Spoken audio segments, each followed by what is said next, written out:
আমরা আজকে স্বামী সত্যানন্দ পরমহংসদেবের যে জীবন কথা খুব সংক্ষেপে আমরা বলতে চাই।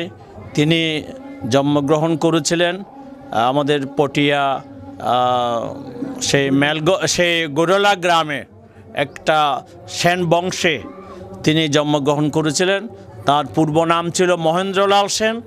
তিনি তখনকার দিনের পটিয়া হাই স্কুলের মাস্টার ছিলেন।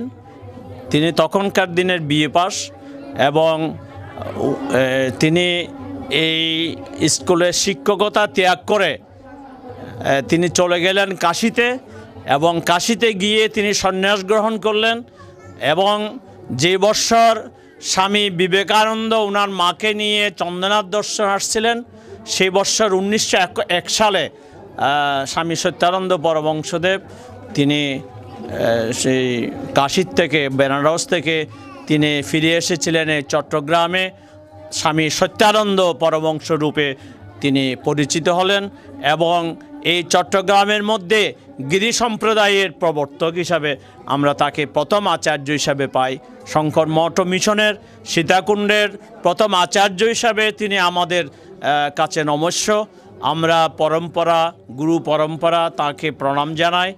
আমি জানি এই সত্যানন্দ পাহাড়ে আমরা যে দাঁড়িয়ে আছি, এই সত্যানন্দ মঠে উনার সমাধিপীঠে উনি এক সময় এখানে আশ্রম রচনা করেছিলেন। এখানকার এক জমিদার এই পাহাড়টি দান করেছিলেন এবং এখানে তিনি যখন ছিলেন তখন অনেক ব্রহ্মচারী সন্ন্যাসী ওনার সঙ্গে থাকতেন। এখানে একটি পুকুর আছে, যেই পুকুরটা এখন আমাদের অধিকারে নেই, আমাদের আশ্রমের আওতায় নেই, এটা বেদখল হয়ে গেছে। এই পুকুরটাতে তখন সাধু সন্ন্যাসী সবাই স্নান করতেন এবং এখানে কুম্ভ মেলা হতো। মাঘী পূর্ণিমা উপলক্ষে কুম্ভ মেলার মতো একটা অনুষ্ঠান হতো, হাজার হাজার ভক্তের সমাগম ঘটত। তখনকার দিনের ব্রিটিশ আমলে শুধু রেল লাইনটা ছিল।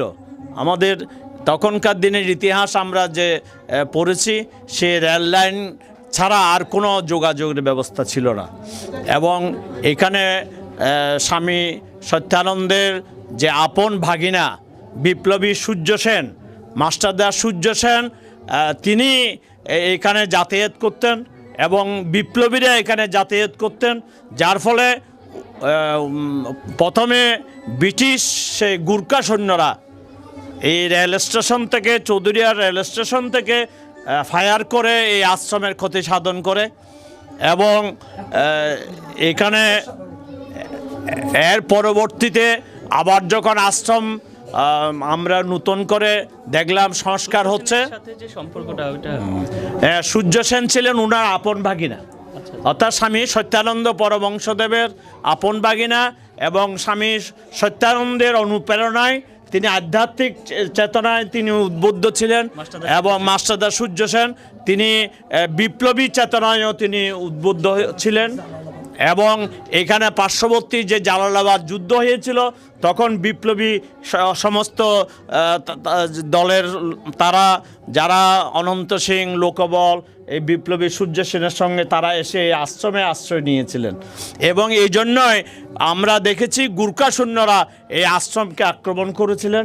এই আশ্রমে তখন একবার আক্রান্ত হয়েছে আশ্রম। এর পরবর্তীতেও 1971 সালে আবার এই আশ্রম আক্রান্ত হয়েছে পাক হানাদারদের মাধ্যমে এই আশ্রম ধ্বংস হয়েছে। এবং পরবর্তীতে আমরা দেখেছি যুদ্ধের পরে অনেক দিন এখানে লোকবসতি ছিল না, সাধু সন্ন্যাসী ছিল না, যার ফলে অনেক দুর্বৃত্ত পাশাপাশি যারা আছে তারা এখান থেকে মাটি কেটে নিয়ে গেছে, পাহাড় কেটে নিয়ে গেছে। আজকে পাহাড়ের অনেক দুর্দশা। আমরা এখানে আমরা এই পাহাড়ের চারিদিকে রিটার্নিং ওয়াল দিয়ে কোনো রকমে এটাকে রক্ষা করার চেষ্টা করছি। সিটি কর্পোরেশন থেকেও এই পাহাড়ের একটা রিটার্নিং ওয়াল করে দিয়েছে 25 লাখ টাকা দিয়ে। আমরা সিটি কর্পোরেশনকে ধন্যবাদ জানাই। আমাদের সেই কানাডা নিবাসিনী ভক্তিমা তিনি এই ব্যবস্থা করেছিলেন। আমাদের সচিব, প্রাক্তন সচিব অশোক মাধব রায়ের মাধ্যমে আমরা এবং পরবর্তীতে এই রাস্তাটা আজকে আমরা যে রাস্তা দিয়ে আসলাম, এই রাস্তাটাও আমাদের সেই কানাড়া নিবাসিনী ভক্তিমা তার অনুপ্রেরণায় সে সচিব অশোক মাধব রায়ের মাধ্যমে সিটি কর্পোরেশন এই রাস্তাটা করে দেওয়ার জন্য তারা মানে চেষ্টা করছেন। এখনও এই রাস্তাটা হয়ে গেছে। আমরা 100 বছর পরে একটা রাস্তা পেলাম, 100 বছর পরে আমরা বিদ্যুৎ কানেকশন পেলাম। এই আশ্রমটা বা এলাকাবাসীরা পেল আপনাদের এই আশ্রমকে উপলক্ষ করে। এই আশ্রমকে উপলক্ষ করে। মহারাজ, আরেকটা ব্যাপার যে উনি যে দেহত্যাগ করছে তো পটিয়াতে, হ্যাঁ, তাহলে এত দূরে নিয়ে আসা হলো কেন, মানে দেওয়ার জন্য? উনি এখানে বিভিন্ন বিপ্লবীদের আসা যাওয়ার কারণে, গুর্খা সৈন্যদের উৎপাতের কারণে তিনি এখান থেকে কিছুদিন সরে গিয়ে নিজের গ্রামে, ওখানে ওনার একটা সাধন কুটির ছিল, ওখানে তিনি সাধন করতেন, ওখানেই ওনার দেহত্যাগ হয়েছে।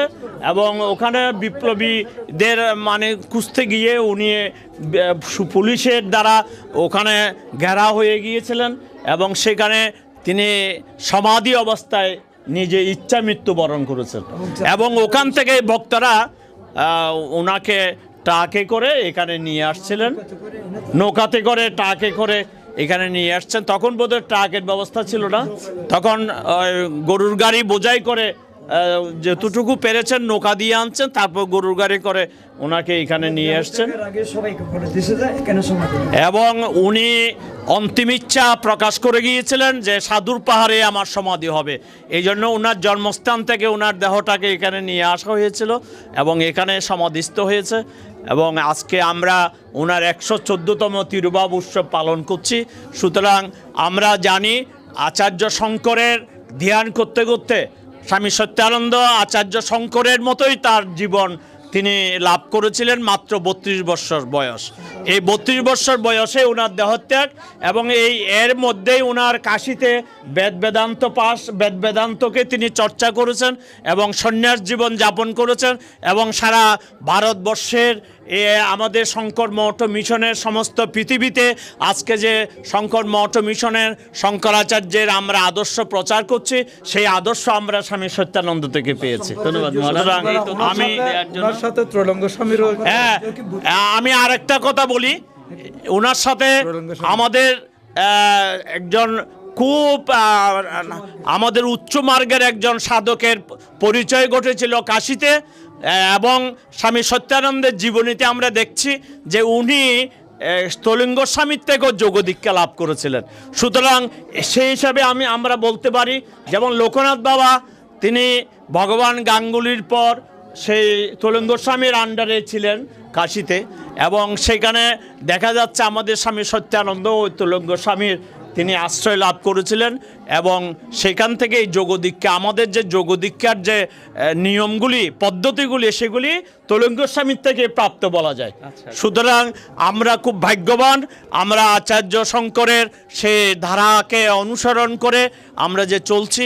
আমরা আজকে এখানে পেয়েছি অধ্যাপক কুশল বরণ চক্রবর্তী, আমাদের বিশিষ্ট দানশীল ব্যক্তিত্ব শ্রীযুত অদুলকান্তি চৌধুরী। ওনারা সেই আচার্য শঙ্করের ধারাকে অনুকরণ করে আজকে সারা পৃথিবীতে তাদের সেই সেবা তারা দিয়ে যেতে চাচ্ছেন। এবং আমাদের অদুলবাবু কিছু কথা বলবেন এবং আমাদের অধ্যাপক কুশল বরণ চক্রবর্তীও তিনিও কিছু কথা বলবেন। দুটো কথা বলেন। এটা অফ করো, তারপর তোমার